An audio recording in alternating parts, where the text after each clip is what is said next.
wild. And then he says, the B'nai Israel are my witnesses. Incidentally, unless you think that this chapter was written by someone who's just so pro-Jewish and pro-Israel and didn't have a bad thing to say, because there are a lot of people out there who don't have a bad thing to say about Israel. They're very, very pro-Israel.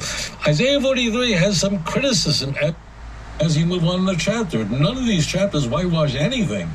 But Lemaisa... My favorite rabbi and my favorite statement in the morning: there is no burn ban.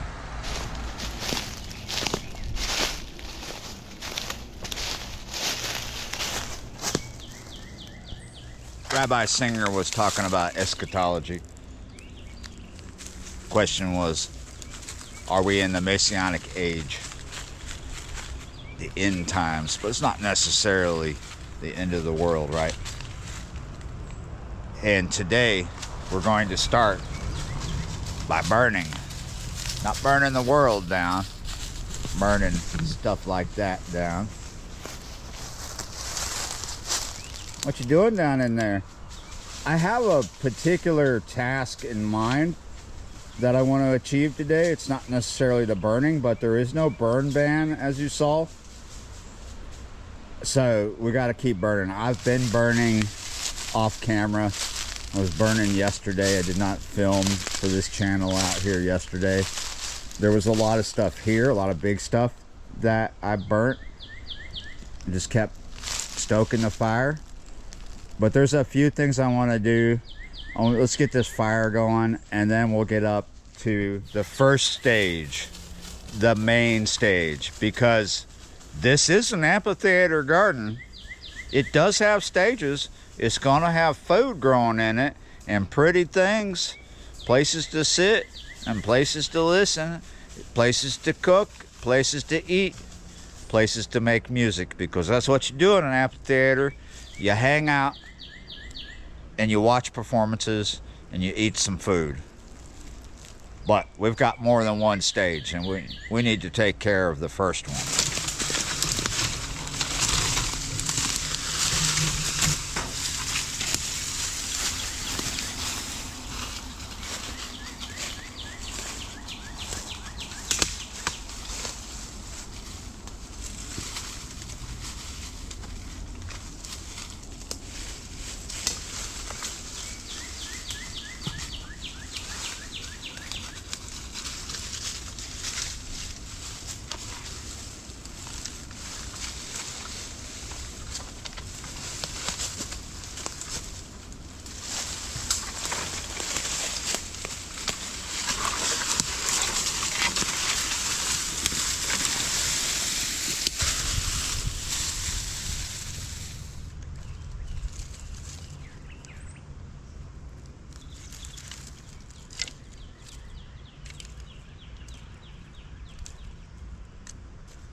I'm burning so much right now just because I have to.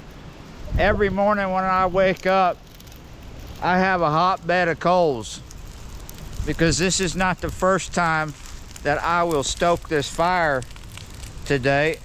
Even before I go to bed, I'll stoke it. I'm not gonna like walk away and go to sleep with it raging like that. However, I will throw more stuff on it, because any day now we could be under a fire ban. And I'm gonna hang out with this one a little more than I did yesterday because it's a little windier. So I'm watching. I'm gonna get the water hose down here because I need to do something with the water hose anyway. Real quick, let me show you something.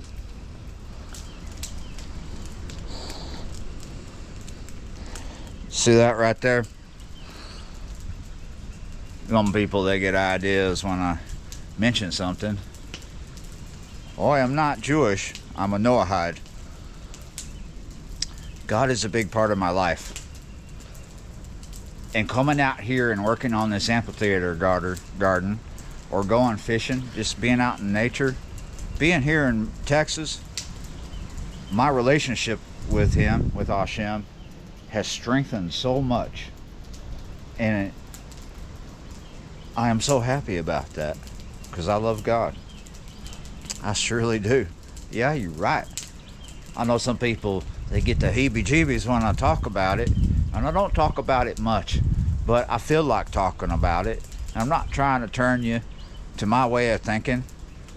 I'm just telling you that I love Hashem. But oh shoot, I guarantee there's people watching this don't know what the heck a Noahide is. I'm a non-Jew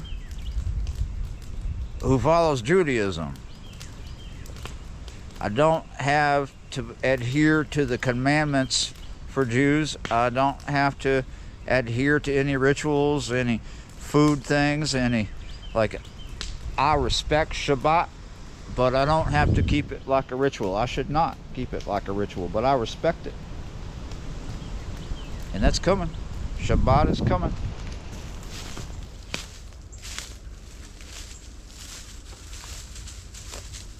Come here.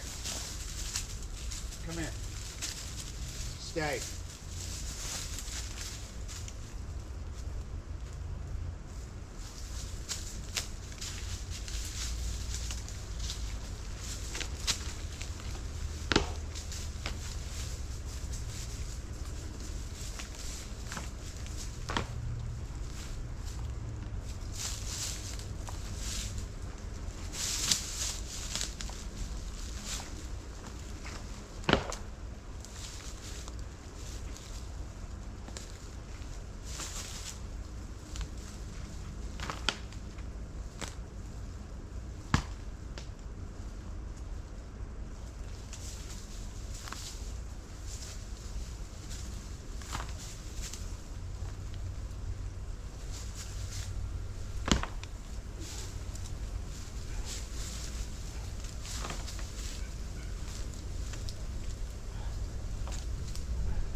That felt good.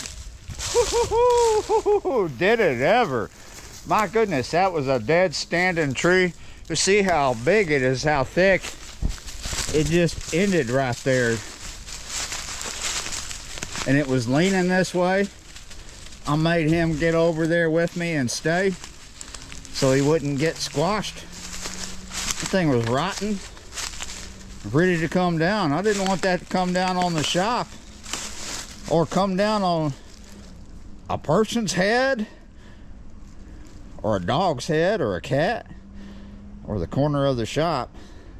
When I was pushing it, rocking it back and forth, I was trying to push it this way, because I'm like, if I don't do that, if I don't try to control the fall by pushing it, I'm probably gonna be one of those internet fails will ruin my shot. But I did not. Because I am not one of those internet fails. Not today, buddy. Well, you could see it was pretty close. I didn't even break glass. I knew it would be close, but if I just kept pushing, I knew I could control the fall and get it to go where I wanted to. And now everything's safer. But this isn't the only one that needs to be dealt with. It's just the most egregious, right? Well, that's out of the way. Yes, I'm this strong. I can pick up this log over my head and heave it onto the fire. Can't promise that much for the next one. Before we burn up the evidence, see that? Woodpeckers, I think, right? Something was hollowing them holes out. I don't know, maybe I don't know if it's woodpeckers. Nothing flew out when it.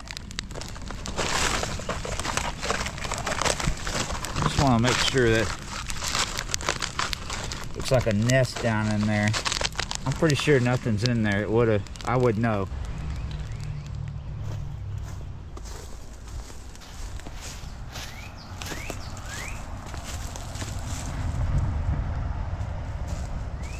Trying to see which truck that was.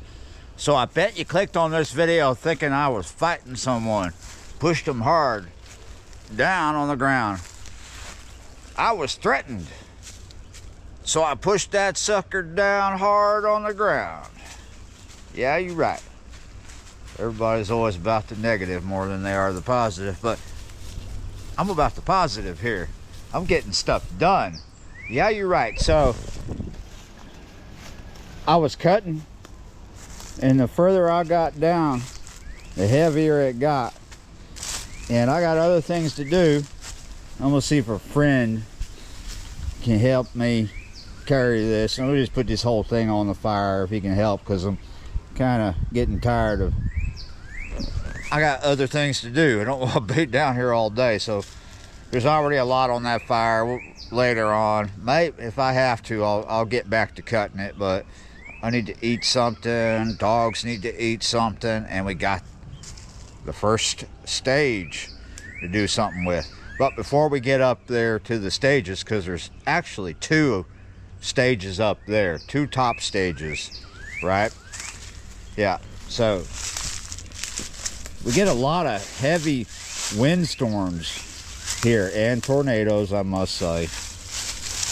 But not just tornadoes, we get some horrendous thunderstorms with horrendous wind. And then we get some days where it's just horrendous wind, like 45, 50 mile an hour gust, right? So here's the top of that tree. This is before my time when this blew off. It broke off. I think this is a cottonwood tree. And then this was just leaning this way. Another horrendous storm could have put it right on the corner of my shop. Not anymore, buddy. Here's a side note. I was about to walk by it. Remember the other day, yesterday, I was trying to push another dead tree down up there, and these came off. Oh shoot, I'm sorry. I don't know if I can, but I was thinking these would make an interesting craft project, possibly. They're very brittle though, so I don't know, but I just couldn't see myself putting those on the burn pile right away. Those are rings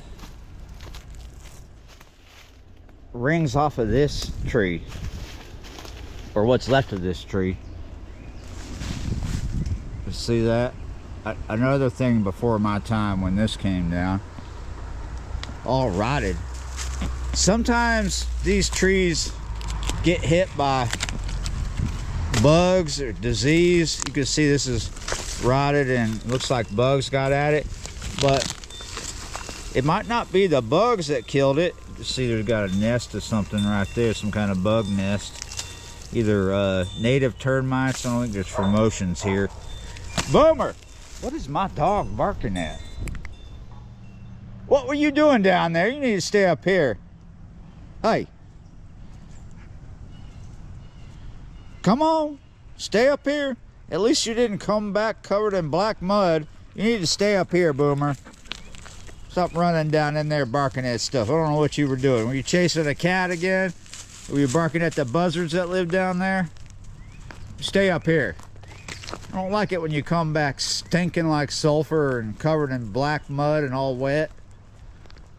Well, before my dog was getting up to shenanigans down there in the swampy area, thank goodness he didn't come back dirty as all heck.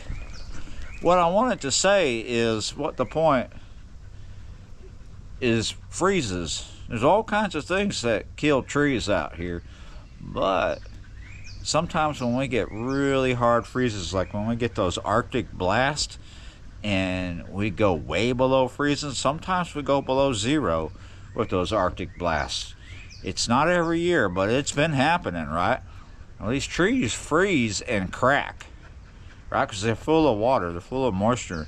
They freeze, they crack, and that'll cause that'll promote bug infestations and rot and other things, and it could cause them to fall, or parts of them to fall, right? Not good, especially when you cut a lot around the house. But you know, in some places people go crazy and cut all the trees down around their house to save money on insurance, right? Or they're paranoid because they live in like a hurricane alley. And I know people are like that up here too, because it is tornado alley, right?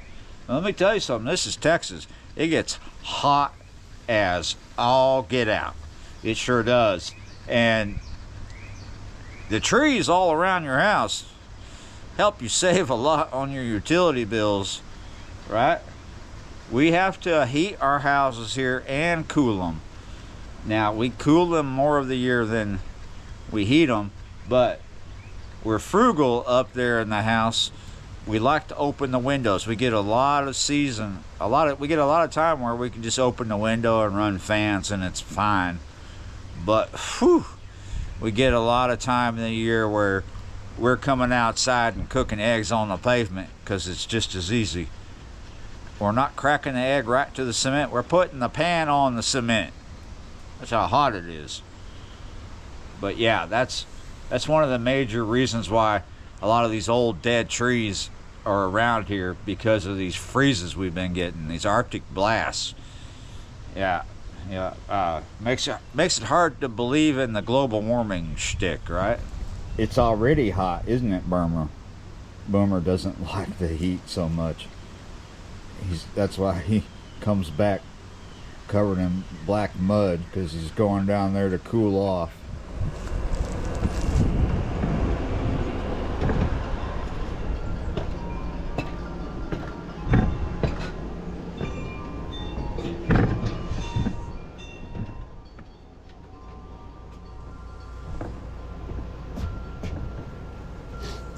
Welcome to the first stage, otherwise known as the deck. Yeah, you're right.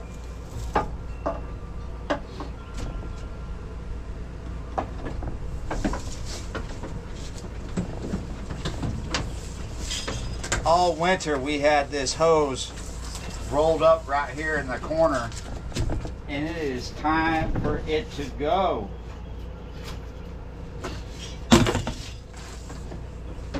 It's actually time for a lot of things to go up here. It's time for a lot of things to get done right up here on the first stage. But first, we start with the water hose, because it is actually needed down there.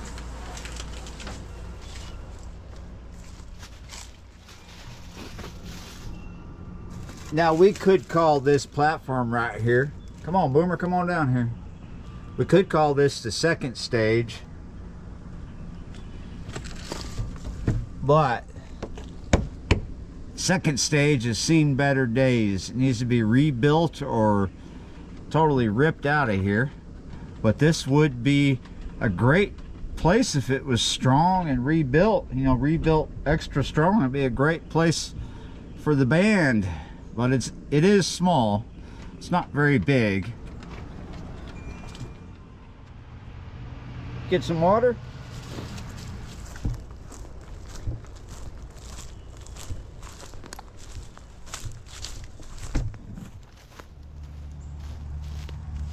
I wanted to work on stage number 1 today, but let me tell you something. I wanted to share that project with Billy Fay.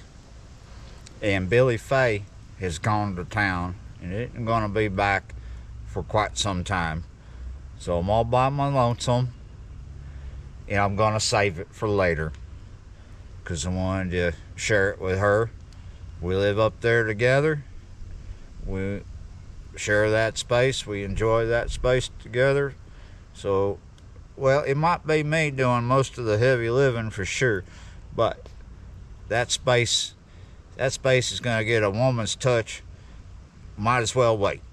Yeah, you're right. I'll tell you what.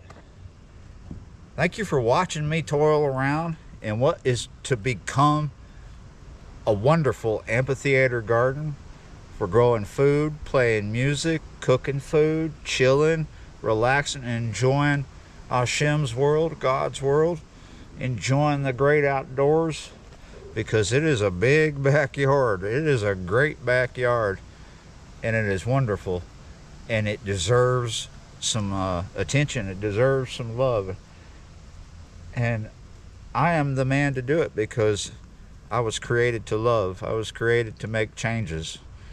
That's what I do. I like to change things. And I like to catch fish. And I'm kind of hungry. I'm wondering if I can catch a big bluegill or a red ear or something. I don't know if I'm going to put that on the fire. But yeah, cook it with fire. Yeah, you're right. Thank you for watching, liking, sharing, commenting, subscribing, being members of the channel. And yeah, you're right. I will see y'all next time.